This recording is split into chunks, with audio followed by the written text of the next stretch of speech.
Hi, it's Mike from Bright Green Futures, and in today's video I'm going to grab Steffi and ask her all about entrepreneur lifestyle and can building your own home impact what you do for a living, how you work and how you live. So let's go find out.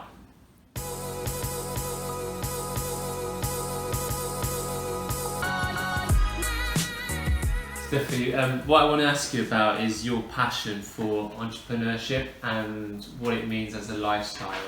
Could you just say something about that? My passion for entrepreneurship? Yeah.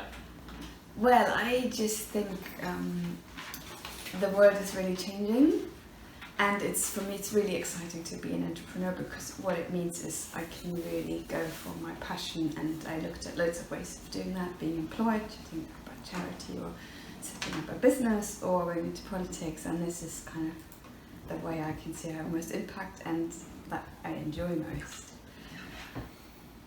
Great. So how does building your own home allow you to be an entrepreneur, and does it?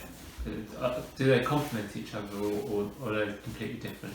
Well, it's really interesting because, in fact, I wasn't brought up to be an entrepreneur. It wasn't really the thing I was taught to do. I was supposed to get a good degree and get a good job, but then I ended up building my own home on the side, and it sowed the seed, because it's very entrepreneurial. You know, you're running your own project, you're responsible for it, and you're learning loads of entrepreneurial skills on the way, because you're project managing, you need to find good people to do the work, and so it was kind of a seeding ground really to take it a step further.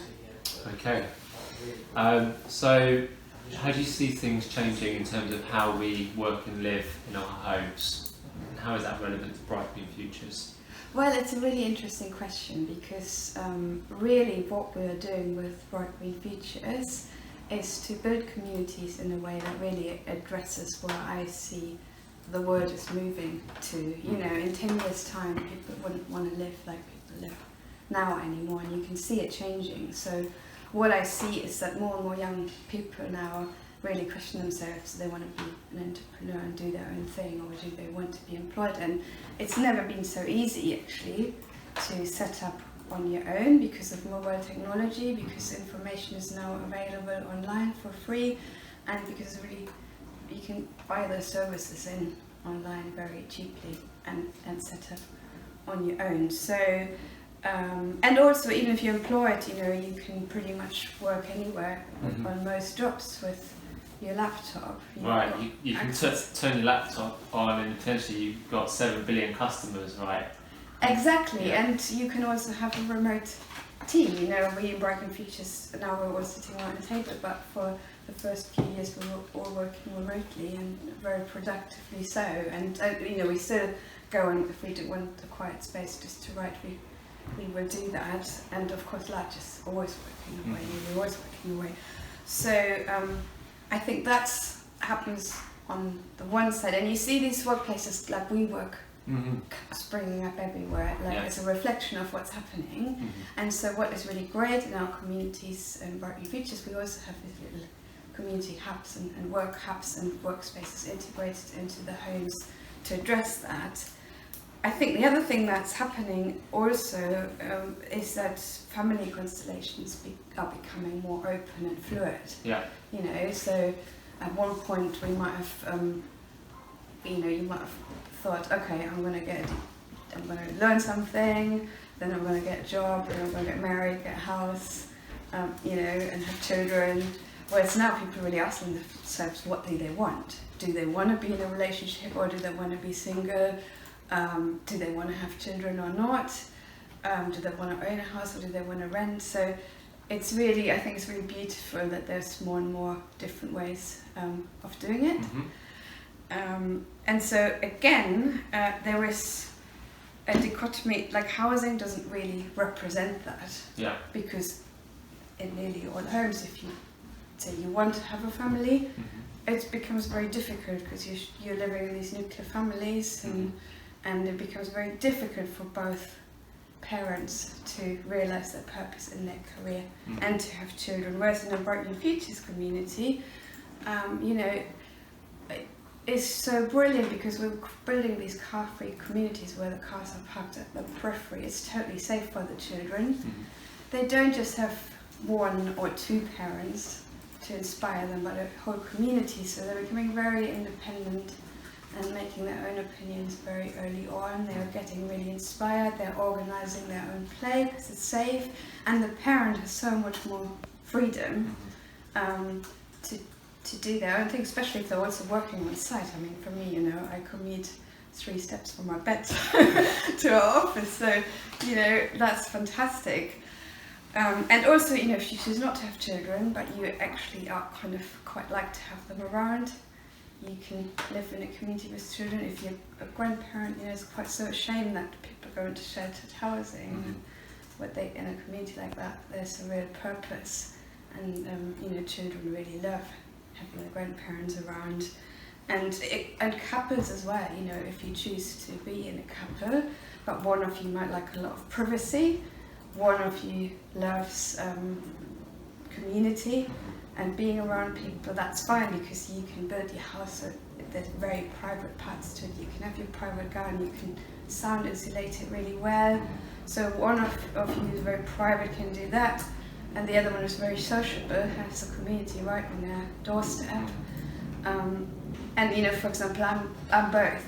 I love community, but I need a lot of quiet space of my own, so I can also have that lifestyle in a community where I can just hide, and you know, my children might be out and because there's a little party, or you know, they're hanging out with someone who wants to you know, support them. So I think it would be, you know, in 10 years time it would be a different matter. You know, more and more people will not put up with what's currently on offer, and I'm really excited about sowing the seeds with what we're doing now, so that this becomes more of a mainstream housing solution. For sure, it's a really, for me, it's a really interesting sort of discussion, as a, you know, having worked as a freelancer and had the opportunity to work in the yard, you know, in that office. And so, you know, my 2 colleagues at the time, you know, they could pop out and do childcare, or one of the neighbours would go and do the, you know, often dropping kids off for them. And they could also assist with just like a quick community, you know, neighbourly action, like, you know, a quick 10-minute favour here or something. And it was just very seamless. You know, and it definitely has its pros and cons in terms of interruptions and flow, but overall the flow of it was, you know, very inspiring, in that there wasn't a separation between, you know, mum or dad or both going away, kids going away, and then coming back in the evening. You know, it was all happening. Everyone had their own timetable, but always coming back to where they were living. Yeah. It was a really sweet experience to sort of, you know, sit in, and it certainly exposed me a bit more to, I think, what we're trying to do in Water Lilies. You know, and I still have a hot desk in a place in on Stokes Croft, and I've tried lots of different places, and I'm very attached to this one place because they do a really good job with the sense of community, and it's very simple stuff like putting on coffees and cakes, like a good coffee, but it just means as an open desk we all get to find out about what other passions are, what other interests are. Everyone I find completely inspiring, and it's such a nice feeling of like we're all independently creating our income, adding value to businesses or universities or whatever, but then connected also in our working space in this sort of very open, networky sort of, you know, design almost, with these just very simple human functions which allow us to sort of meet up and, you know, hang out for 5 minutes or 10 minutes in a day. So I think there's a really interesting thing happening with Water Lilies and maybe Bright Being Futures, where our communal spaces might, you know, they're being designed by self-builders, that they might seek to look at those opportunities where they can just plug in, if plugging in is what their work is, or if it's more workshop based, they've got an area where they can do that, because it's that collaboration where you get one person talking to two to three, and then it's a startup, then it's an incubator, and then it becomes a, you know, an SME. No, exactly, and that is interesting because that was theoretically in my head, and to see it actually happening. You know, here, Laura, who lives up there, you know, she just rented a flat here, loves it, and now she's working with us. Yeah. And it's you know, so many of us are working together here, and you know, like single parents is getting to, you know, at 9 o'clock in the evening we can still sort of get together and sort something out, or throw the baby monitor to our neighbour, don't pay for babysitter. And yeah, and even like, you know, Leah, my daughter, she's 13, she comes and sits in the meetings because she's interested, and she's done lots of babysitting. They actually employ her now to have the whole herd of you know, 4 or 5 kids, because like she's just so brilliant at it, because she's just grown from strength to strength in this community. Yeah, that's what makes me really excited about this, about what we're doing. Cool. I'll give you one last question. Do you think self-build a house can directly or indirectly affect someone's career path? And if so, how? Yeah, definitely. I wouldn't have had an opinion on this a few years ago, but just because I saw it happen. So in the yard there were 20 self-built houses that were built from scratch, and in each house there's at least one person who's built their business off the back of it. So there are quite a few chippies. Yeah. There's an electrician, an eco-plumber.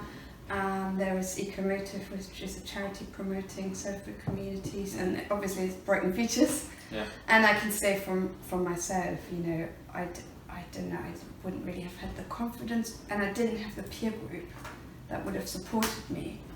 But because we were sort of building that culture, there was just loads of encouragement naturally, you know, in the neighbourhood, that yeah, just kind of made it something that was normal, and also meant there were people you could ask who had some experience, or who could tell you who to talk to.